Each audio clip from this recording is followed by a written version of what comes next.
चलिए देखते हैं अगला topic, battery remains connected and disconnected. यहाँ पर हम इफेक्ट की बात करेंगे। जब पैरेलल प्लेट में हम डाइलेक्ट्रिक स्लैब को इंट्रोड्यूस कराएंगे तो electric field, capacitance, charge, potential, इस पर क्या इम्पेक्ट पड़ेगा, जिसके बेस पर सीबीएसई में काफ़ी अच्छे क्वेश्चन पूछे जाते हैं। तो मान लिया इनिशियली केस पर हमारे पास एक पैरेलल प्लेट कैपेसिटर है, 1 और 2, दो प्लेट्स हैं इसमें। हमने इसको एक बैटरी से कनेक्ट किया हुआ है और स्विच को क्लोज किया हुआ है। जब स्विच क्लोज करेंगे तो अपर फेज जो होगी प्लेट की, यानी पहला प्लेट की फर्स्ट प्लेट, उस पर पॉजिटिव चार्ज आ जाएगा और जो नीचे वाली प्लेट है उस पर नेगेटिव चार्ज आ जाएगा। इस तरह से ये प्लेट हमारी फुल्ली चार्ज है। और इस कंडीशन पे इसमें जो कैपेसिटेंस है इसका वो सी नॉट है, चार्ज जो स्टोर हुआ है वो क्यू नॉट है, पोटेंशियल डिफरेंस जिसके बीच में काम कर रहा है वी नॉट है, इलेक्ट्रिक फील्ड ई नॉट और एनर्जी जो स्टोर हो रही है वो यू नॉट है। अब इनके फॉर्मूले की बात करें तो इसमें इनिशियल केस पर हमने जब कोई डायलेक्ट्रिक स्लैब मटेरियल्स के अंदर नहीं रखा हुआ है, डायलेक्ट्रिक स्लैब को नहीं लेके आए हैं या डायलेक्ट्रिक मटेरियल को लेकर नहीं आए हैं, तब ये फॉर्मूले में लिखे हुए हैं जो हम आगे इस्तेमाल करने वाले हैं। अब सपोज करते हैं डायलेक्ट्रिक स्लैब है जिसको हम बिटवीन द प्लेट्स लेकर के आते हैं।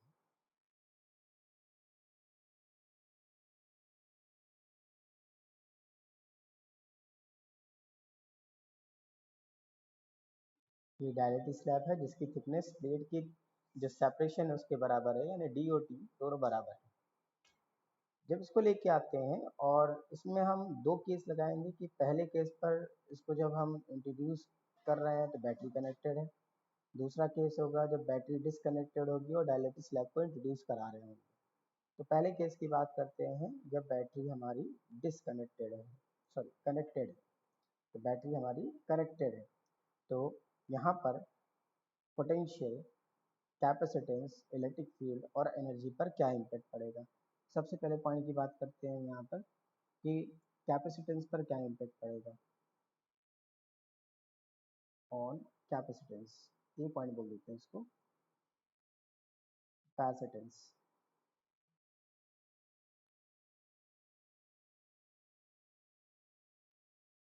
तो जो इनिशियल कैपेसिटेंस है उसका फॉर्मूला में यहाँ लिख रखा हुआ है। अब जब डायरेक्ट स्लैब लेके आते हैं तो हमने फॉर्मूला जो पढ़ा है उसके अकॉर्डिंग चलते हैं।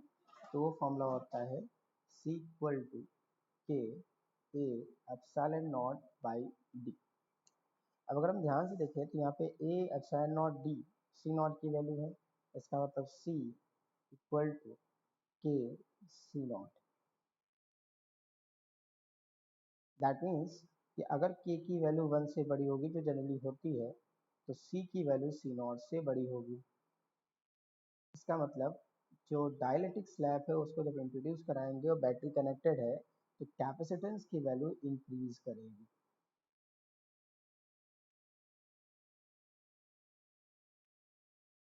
सेकेंड पॉइंट की बात करते हैं।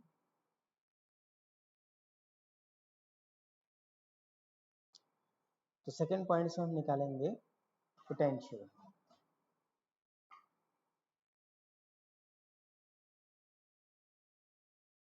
तो जो प्लेट है उसके बीच पोटेंशियल पर क्या इम्पैक्ट पड़ेगा, इलेक्ट्रिक पोटेंशियल।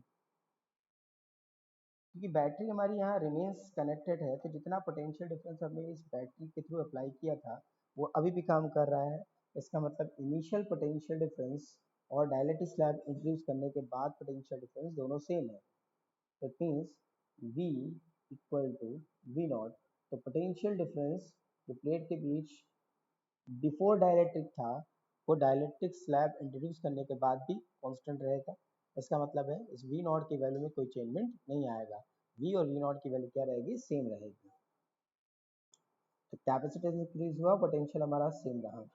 थर्ड पॉइंट की बात करते हैं। थर्ड पॉइंट में हम बात करेंगे इलेक्ट्रिक फील्ड की। तो जब डायलेक्ट्रिक स्लैब को इंट्रोड्यूस करा दिया है तो इलेक्ट्रिक फील्ड पर क्या इम्पैक्ट पड़ेगा।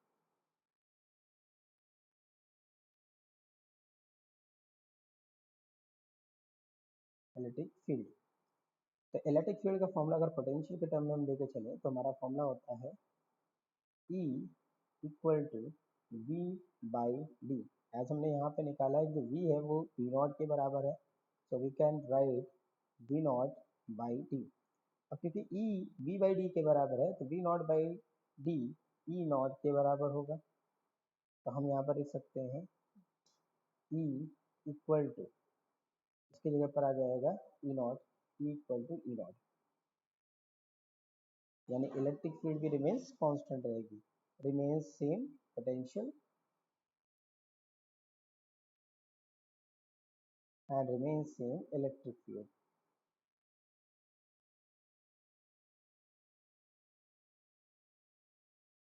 तो पोटेंशियल हमारा सेम है, इलेक्ट्रिक फील्ड हमारी सेम है और कैपेसिटेंस हमारा इंक्रीज कर रहा है। अब अगर हम आगे के पॉइंट की बात करें तो आगे हमारे पास अगली क्वांटिटी है चार्ज फाइंड करने के लिए, तो चार्ज की बात करते हैं।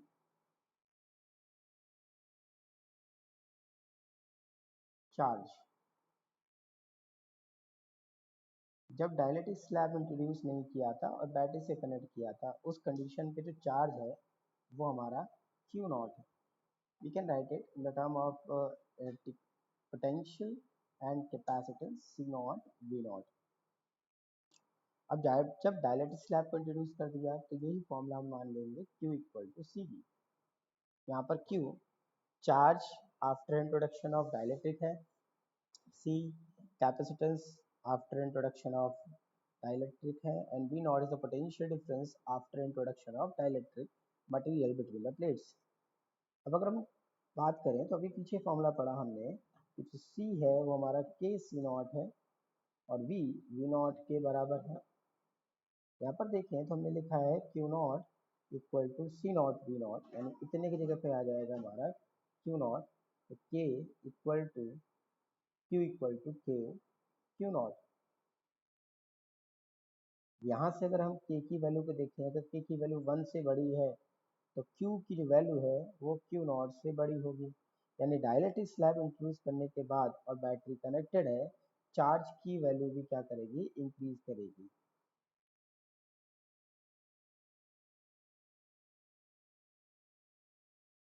इंक्रीजेस। नेक्स्ट पॉइंट की बात करते हैं, एनर्जी।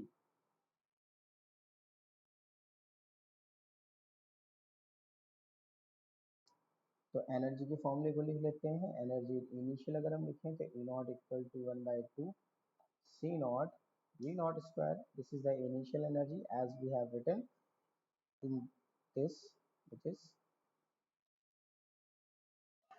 now। अब मल्लेट कर लिया कि जब डायलेक्ट्रिक स्लैब को इंट्रोड्यूस किया है, जो इलेक्ट्रिक फील्ड एनर्जी है वो बन जा रही है U, यानी इलेक्ट्रिकल पोटेंशियल एनर्जी U बन जा रही है। इसको लिख सकते हैं half C V square. C की वैल्यू के सी नॉट के बराबर है तो 1/2 के सी नॉट, और पोटेंशियल की वैल्यू वी नॉट के बराबर है वी नॉट स्क्वायर। इसमें से के कॉमन बाहर अलग कर दिया और इसको मैं ऐसे लिख दिया half C naught V naught square. तो जो half C naught V naught square है वो यू नॉट के बराबर हो जाएगा, तो U equal to K U naught. इसका मतलब u की वैल्यू यू नॉट से बड़ी होगी तब अगर k की वैल्यू 1 से बड़ी है, और 1 से बड़ी वैल्यू रहेगी रहेगी, इसका मतलब पोटेंशियल एनर्जी भी क्या होगी, इंक्रीज करेगी, इंक्रीजेस। एक फटाफट रिकैप कर लेते हैं। हमने बात करी बैटरी कनेक्टेड और डायलेक्ट्रिक स्लैब को इंट्रोड्यूस किया है, तो उस केस पर कैपेसिटेंस की जो वैल्यू हो रही है वो C इक्वल टू के सी नॉट है, जो वैल्यू बढ़ रही है, इंक्रीज कर रही है। सेकेंड वैल्यू हमने बात करी पोटेंशियल की, remains constant before and after introduction of dielectric. Third point की बात करी हमने इलेक्ट्रिक फील्ड की, जो भी हमारी कांस्टेंट है उसमें भी कोई चेंज नहीं आएगा, यानी फील्ड जो पहले थी डायलेक्ट्रिक स्लैब लाने से पहले, डायलेक्ट्रिक स्लैब के बाद भी वही इलेक्ट्रिक फील्ड रहेगी।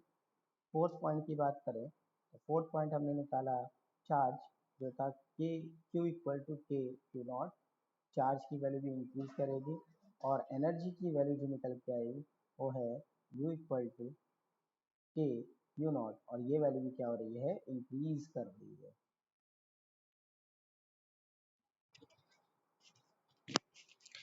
तो अभी हम लोगों ने बात करा जब डायलेक्ट्रिक स्लैब को इंट्रोड्यूस कर रहे हैं और बैटरी हमारी रिमेन्स कनेक्टेड है, अगले केस की बात करें इसमें कि अब हम क्या करेंगे, पहले इस पैरेलल प्लेट को पोटेंशियल डिफरेंस यानी एक्सटर्नल सोर्स से कनेक्ट करेंगे, चार्ज करेंगे, फिर डिस्चार्ज करेंगे और एक डायरेक्ट स्लैब को इंट्रोड्यूस करेंगे। मतलब बैटरी इसमें डिस्कनेक्टेड रहेगी जब हम डायरेक्ट स्लैब को इंट्रोड्यूस करा रहे होंगे। तो मान लिया कि जब हम डायलेक्ट्रिक स्लैब को इंट्रोड्यूस करा रहे हैं तो उससे पहले हम बैटरी को डिस्कनेक्ट कर चुके हैं, डायलेक्ट्रिक स्लैब को इंट्रोड्यूस कराया।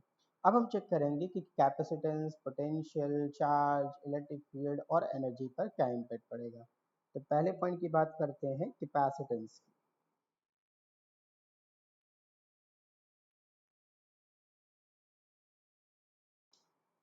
तो कैपेसिटेंस में इनिशियल कैपेसिटेंस आपके पास C नॉट की वैल्यू लिखी हुई है। अगर हम डाइलेक्ट्रिक स्लैब के बाद की बात करें तो जब भी डाइलेक्ट्रिक स्लैब को इंट्रोड्यूस कराएंगे तो डाइलेक्ट्रिक स्लैब की थिकनेस पैरेलल प्लेट के सेपरेशन के बराबर है। तो उस केस में फॉर्मूला हो जाएगा C equal to K A epsilon naught by D. As A epsilon naught by D C naught के बराबर है तो C इक्वल टू हो जाएगा के C नॉट। इसका मतलब अगर के की वैल्यू 1 से बड़ी है तो C की वैल्यू C नॉट से बड़ी होगी। तो कैपेसिटेंस की वैल्यू डाइलेक्ट्रिक स्लैब इंट्रोड्यूस करने के बाद इंक्रीज होगी, बैटरी कनेक्टेड हो या डिसकनेक्टेड। अब अगर सेकंड केस की बात करें, यानी इसमें अब हम चार्ज की वैल्यू को फाइंड आउट करें कि जो चार्ज हमने स्टोर कराया, मान लीजिए 50 माइक्रो कूलाम का चार्ज स्टोर कराया, तो बैटरी डिस्कनेक्ट करने के बाद वो चार्ज हमारा रहेगा। डायलेक्ट्रिक स्लैब इंट्रोड्यूस करने के बाद वो चार्ज कहीं जाएगा नहीं, मतलब चार्ज की value before dielectric and after dielectric दोनों सेम रहने वाली है। तो यहाँ पर चार्ज की वैल्यू जो होगी वो क्या होगी, सेम होगी जब बैटरी डिसकनेक्टेड कर दी है और डायलेक्ट्रिक स्लैब को इंट्रोड्यूस करा रहे हैं, यानी Q equal to Q naught, charge remains constant. Second point की थर्ड पॉइंट की बात करते हैं, क्योंकि चार्ज यहाँ हमारा कांस्टेंट निकल के आ रहा है, कैपेसिटेंस इंक्रीज कर रहा है। तो अब बात करेंगे हम पोटेंशियल। तो पोटेंशियल के लिए थर्ड पॉइंट, पोटेंशियल की जो पैरेलल प्लेट कैपेसिटर है इनके बीच जो पोटेंशियल डिफरेंस है उस पर क्या इम्पैक्ट पड़ेगा। तो इनिशियल पोटेंशियल की वैल्यू लिखना चाहें तो हम लिख सकते हैं V not equal to C not into Q not.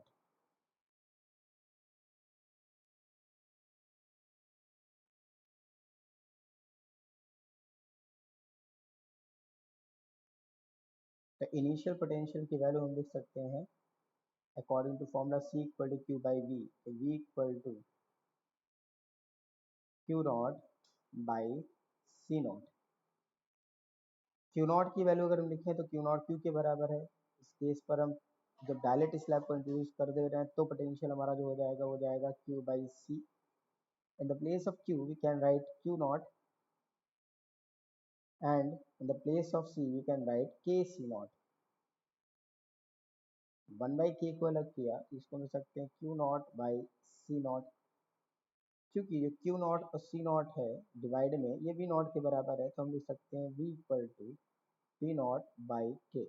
यहाँ पर हम कंपेरिजन कर रहे हैं डाइलेक्ट्रिक स्लैब इंट्रोड्यूस करने से पहले और बाद में वैल्यू में क्या इफेक्ट आ रहा है जब बैटरी हमारी डिसकनेक्टेड है और डाइलेक्ट्रिक स्लैब को इंट्रोड्यूस करा रहे हैं। तो हमने देखा पोटेंशियल की वैल्यू जो हो जा रही है V is inversely proportional to K। It means the value of K increases more than 1 then potential should be decreases because V is less than V naught, यानी पोटेंशियल की वैल्यू जो होगी वो डिक्रीज करेगी। तो कैपेसिटेंस चाहे वो battery connected हो या डिसकनेक्टेड हो दोनों ही केस पे इंक्रीज कर रहा है। चार्ज की वैल्यू बैटरी डिसकनेक्टेड पे सेम होगी, पोटेंशियल की वैल्यू डिक्रीज करेगी। अगले पॉइंट की बात करते हैं कि इलेक्ट्रिक फील्ड पर क्या इम्पैक्ट पड़ेगा। तो इलेक्ट्रिक फील्ड की वैल्यू फॉर्मूले की बात करें, third point electric field, sorry fourth point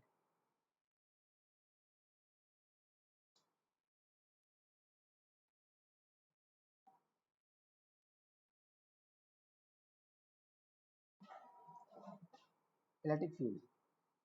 electric field का फॉर्मूला होता है E equal to V not by D.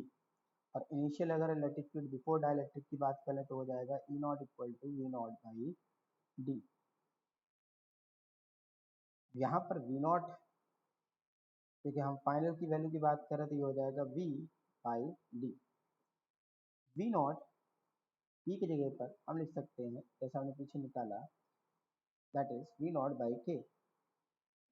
तो V not by K into D, as v naught by d equal to e naught, so we can write equal to e naught by d, sorry, k, क्योंकि v naught by d e naught के बराबर है, divide में k आएगा। अब यहाँ से देखें तो e की वैल्यू k के इन्वर्सली प्रोपोर्शनल है, मतलब जैसे जैसे k की वैल्यू डाइलेक्ट्रिक कांस्टेंट की वैल्यू बढ़ेगी वैसे वैसे इलेक्ट्रिक फील्ड की वैल्यू घटेगी। इट मीन्स अगर k की वैल्यू 1 से बड़ी करते जाएंगे, लगातार बढ़ाते जाएंगे, तो जो वैल्यू है e की वो डिक्रीज हो जाएगी। It means E is less than E naught, electric field की वैल्यू डिक्रीज करेगी, डिक्रीजेस। तो पहले पॉइंट पे हमारा कैपेसिटेंस इंक्रीज कर रहा है, चार्ज की वैल्यू कांस्टेंट है, पोटेंशियल डिक्रीज कर रहा है और इलेक्ट्रिक फील्ड की वैल्यू डिक्रीज कर रही है। लास्ट पॉइंट की बात करते हैं, और लास्ट पॉइंट जो हमारा होगा वो होगा एनर्जी।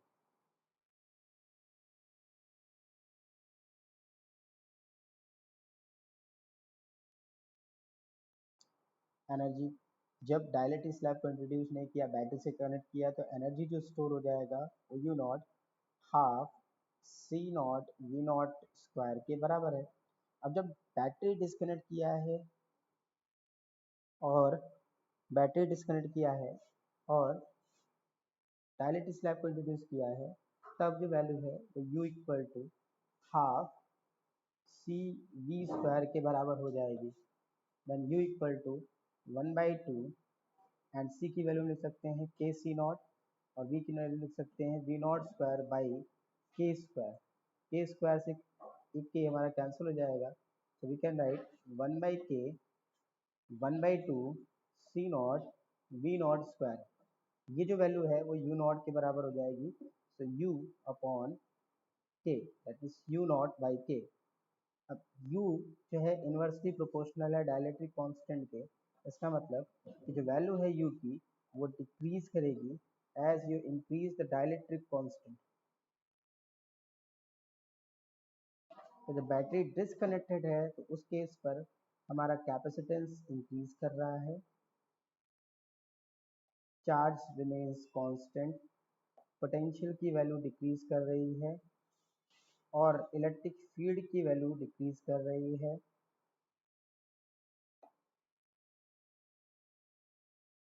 एंड एनर्जी की वैल्यू भी डिक्रीज कर रही है।